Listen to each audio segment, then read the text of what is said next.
Hey everyone, I'm Camila, and I want to tell you about my life. I grew up without a lot of money, but my husband Jackson had a totally different childhood. His family was rich, and he even started his own successful business. I have a good job too, but I still feel connected to my middle class background. The only problem is my mother in law, Addison. Dealing with Addison was like trying to navigate through a storm.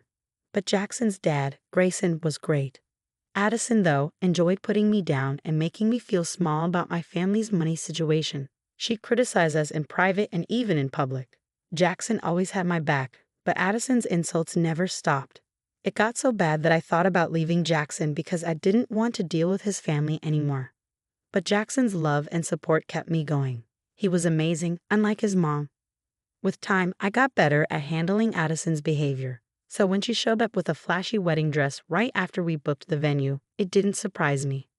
She proudly showed off the dress, asking us what we thought. Isn't it amazing?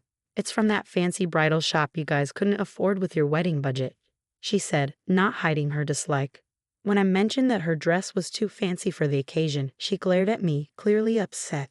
I felt really uncomfortable then, not knowing how to handle her extravagant behavior, especially since Jackson and I were planning a simple wedding with just 60 guests to save money.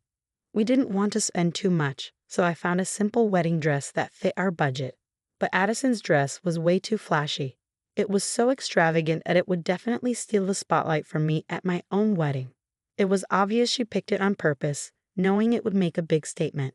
When I gently suggested she wear something else, Addison got really mad. How dare you tell me what to wear? I spent $125,000 on this dress. Do you really think I'd waste that money? I'm wearing it, no questions asked. Jackson tried to step in, saying, Mom, listen to Camila. That dress isn't right for our small wedding. Please pick something more suitable. But Addison wouldn't change her mind. No way, Jackson. I love this dress. I'm not settling for some random dress like your wife. I have my own standards. It's my big day too as the mother of the groom, she insisted, ignoring how ridiculous she sounded. Jackson, surprised, argued back, Addison, it's not your big day. Stop trying to steal all the attention. You're not wearing that dress to our wedding. The argument got intense quickly. Addison refused to give up on the dress, leading to a heated exchange between her, Jackson, and Grayson. The tension got so bad that we had to leave early without resolving the issue. Jackson was frustrated, saying, I can't believe my mom would do this. She's being unreasonable. Maybe she shouldn't even come to the wedding. But kicking Addison out of the wedding could make things worse. If we disinvite her, she might make an even bigger scene. She doesn't keep promises, and she does whatever she wants. We need to think of a smarter solution, I suggested, thinking about what might happen if we excluded her from such an important day. Jackson was frustrated too, admitting how badly his mother had treated my family and me over the years. I'm tired of her insults and disrespect. It has to stop. She can't ruin our wedding. So we agreed. We needed a plan that would keep Addison from causing trouble without making her suspicious or angry. As time passed, Addison stuck to her decision, leaving us to plan carefully to keep our wedding focused on our love, not her showing off. We all agreed that we needed a smart plan to handle the situation. So Jackson, Grayson, and I got together to figure it out. We were tired of her disruptions and all wanted to make sure she didn't take over our wedding. After talking it through, we came up with a plan and quietly started putting it into action, making sure Addison didn't catch on. We stopped talking to her about the dress and only gave her basic information about the wedding, which didn't bother her much since she was too busy trying to outshine me. Just a few days before the wedding, we were having dinner at my in-laws, and Addison couldn't contain her excitement. I can't wait for your wedding, Jackson. I've been thinking about it for so long. My dress and jewelry are all ready to shine. It's going to be such a special day, she said, clearly thrilled, though it was obvious she was most excited about showing herself off. It will be special, especially because I'll be marrying Camila. Jackson responded subtly, trying to bring the focus back to us, the real reason for the celebration. But Addison quickly made it about herself again. Sure, Camila will look nice. But next to me in my expensive dress, I doubt it. I spent a lot to make sure I stand out. Hearing this, I couldn't help but admire Addison's boldness, insisting she was better and planning to steal the spotlight from the bride on her big day. Jackson complimented Addison's dress to keep things calm. while I silently appreciated his support, squeezing his hand under the table. Grayson, always the wise and calming presence, played a crucial role in our plan. He gently teased Addison, pointing out how strange it was for her to make such big plans for a wedding that wasn't hers. "Addison, you're really going all out for a wedding that's not even yours. Shouldn't we focus on the couple getting married?" His remarks subtly reminded everyone of the real reason for the celebration, steering the conversation away from Addison's self-centered plans without causing more trouble. This clever move was an important part of our strategy to handle the situation gracefully, making sure the wedding stayed a happy occasion for us and our guests, not just a platform for Addison's ego. As the wedding drew near, Addison insisted on having only the best makeup artist for herself. "For my son's big day, I need top-notch treatment. After all, I'm the mother of the groom," she declared. She was determined not to mingle with guests she felt were beneath her, especially while wearing her expensive jewelry, fearing it might get stolen by those unfamiliar with such luxury. Grayson had a clever idea. "Why not get ready at home? It's safer and more comfortable, especially with all your plans," he suggested. Addison loved the idea of making a grand entrance and praised Grayson's thoughtfulness, unaware of our hidden agenda. Grayson exchanged a knowing look with us, showing that our plan was going smoothly. Caught up in her own excitement, Addison didn't realize she was falling into our trap. The thought of her surprise on the wedding day brought quiet satisfaction to Jackson and me. Even though I wish I could see her reaction in person, knowing the plan was in motion allowed me to focus on the joy of the upcoming wedding, feeling a sense of relief. While there was a slight worry about the plan being discovered, Jackson and our supportive friends helped ease those concerns. Everything was organized perfectly, reigniting my excitement for the special day. After months of stress, I felt genuinely thrilled about our wedding for the first time in a while. It was shaping up to be a celebration of our love, free from any outside drama. As the wedding morning arrived, bright and beautiful, it felt like the start of a new chapter we had been eagerly waiting for. The weather was perfect, adding to the joy of the day. Grayson, my amazing father-in-law, was the first to arrive at the venue, well before the rest of us. He stopped by to check on me, and despite my nerves, he'd assured me that everything was going according to plan. "Don't worry, dear," he reassured me, explaining his early arrival was due to Addison's difficult behavior. "Her makeup artist won't be here for another hour. We have plenty of time." I felt immensely grateful for Grayson's support. "Thank you so much, Grayson. I can't express how much this means to me," I told him. He smiled warmly, reminding me that I was now part of the family and assuring me that the day would unfold just as we had envisioned. His presence was a comfort, especially considering the challenge of dealing with Addison as my mother-in-law. I felt fortunate to have Grayson by my side. After checking in on me, Grayson made his way to where Jackson and I were getting ready for the ceremony. The day was shaping up to be everything I had ever dreamed of. I'll always remember the look of love on Jackson's face as I walked towards him, escorted by my uncle. Both of us were overcome with emotion, surrounded by our closest friends and family, with Grayson's supportive presence adding to the moment. As for Addison, her grand entrance didn't go as planned. Dressed in her expensive gown and covered in diamonds, she expected all eyes to be on her. But when she arrived at the venue, she was in for a surprise. It was empty. Confused and a bit panicked, she called Jackson, her voice filled with disbelief. "Jackson, what's going on? Why is nobody here?" she asked, clearly caught off guard by the turn of events. Addison frantically searched for us at the venue, puzzled by the absence of familiar faces. Jackson broke the news. She wasn't at the right place because she hadn't been invited to the real wedding. Her confusion quickly turned to disbelief, eliciting laughter and amusement from our side. Even Grayson struggled to contain his laughter, finding the situation quite amusing. As Addison pressed for answers, insisting she was speaking with Jackson and not me, her confusion grew deeper. Jackson calmly explained that although the venue she was at had been booked initially, we had chosen a different location for our ceremony. Learning that the wedding had already happened without her left Addison in disbelief, questioning why she hadn't been informed earlier. Jackson, growing impatient, pointed out that her exclusion was intentional, a decision made to prevent the disruptions her presence might cause. Despite his explanation, Addison couldn't believe that her own son would go to such lengths to keep her from his wedding. The conversation heated up as Jackson confronted her about the unnecessary drama surrounding her dress and her attempts to steal the spotlight from the bride. His firm stance surprised Addison, who struggled to come to terms with the consequences of her actions.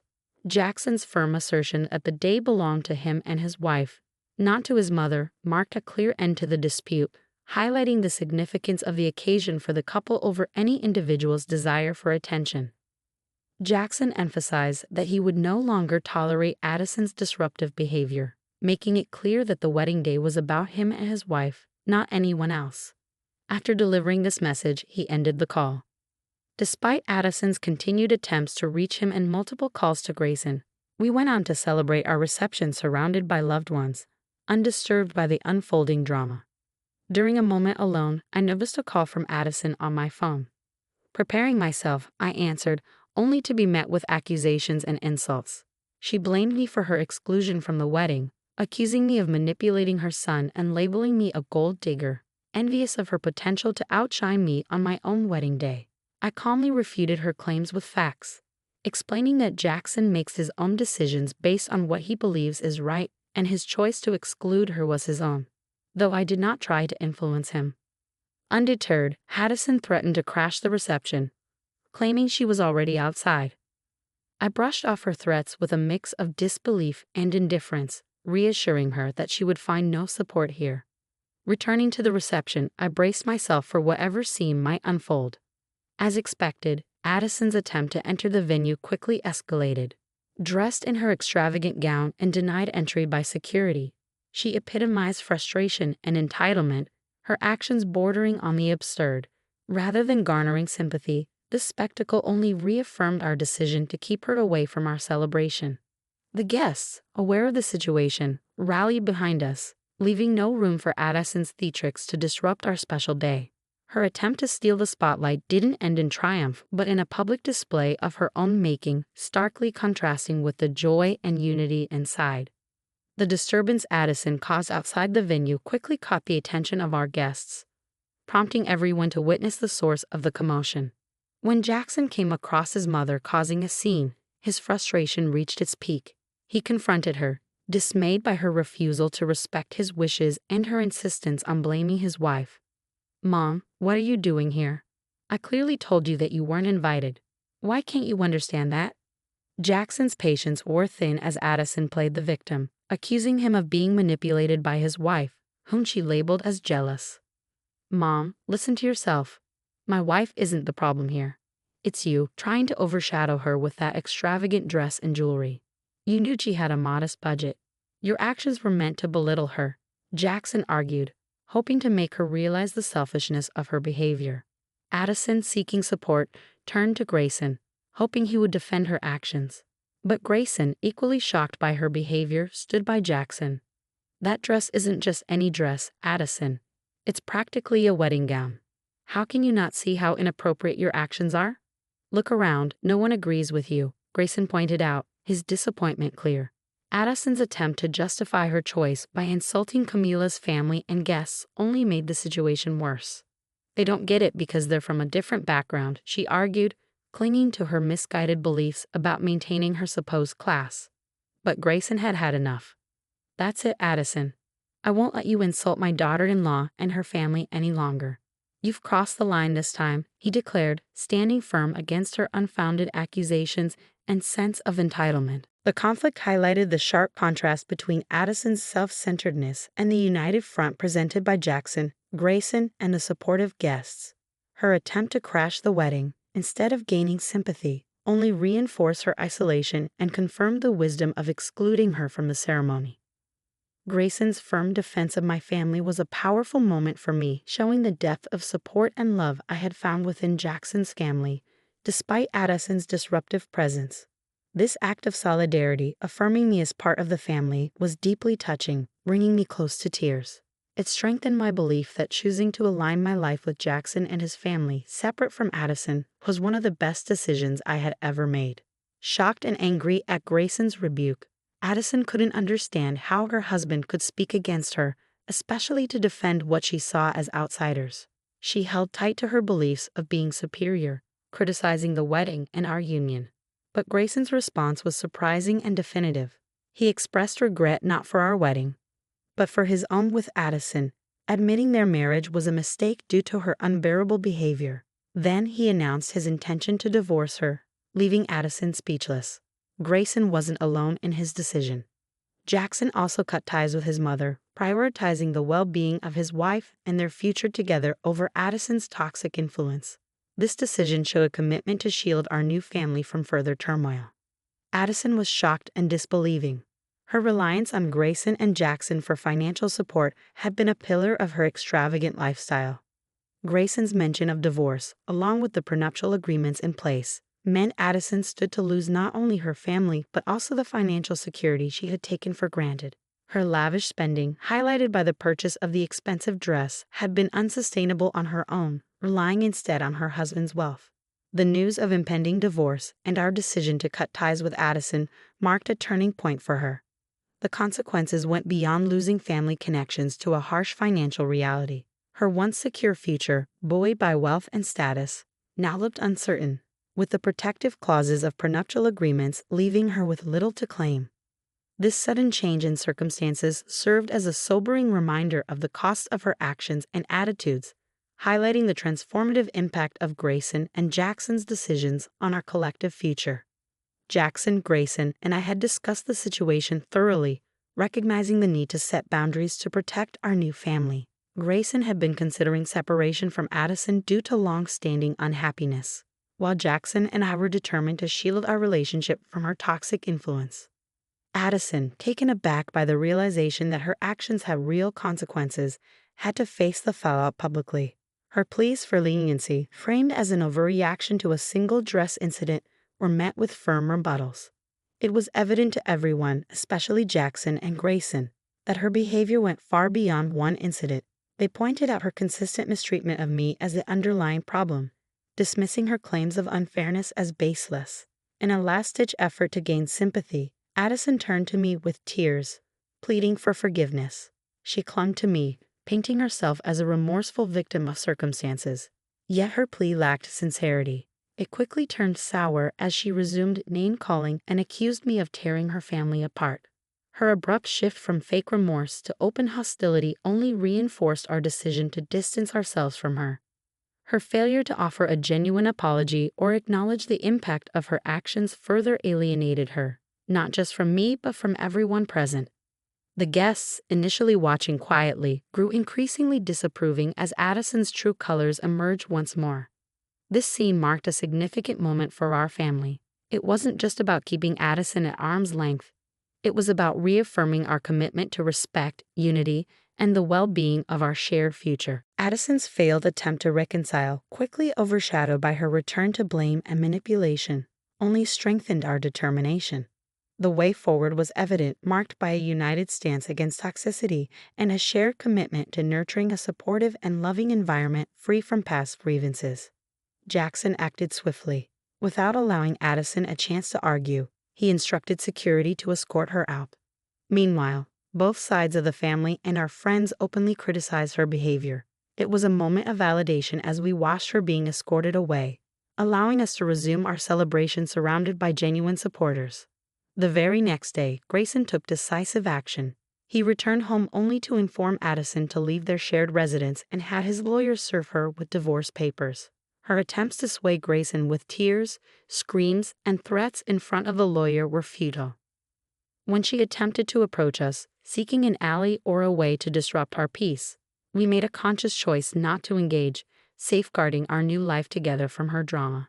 Our phones and social media became Addison-free zones, eliminating any avenue for her to reach out. As for Addison's outcome, it was swift and fair. The divorce left her in financial hardship, her attempts at manipulation proving futile. Her pleas for help went unanswered, forcing her to face the consequences of her actions alone. Eventually, she returned to her hometown, hoping to rebuild her life and reputation, seeking employment and a fresh start.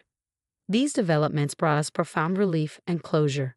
With Addison's turbulent influence no longer present, our lives thrived. We hope she finds a path forward that keeps her away from us, allowing us to move on from this chapter without further discord.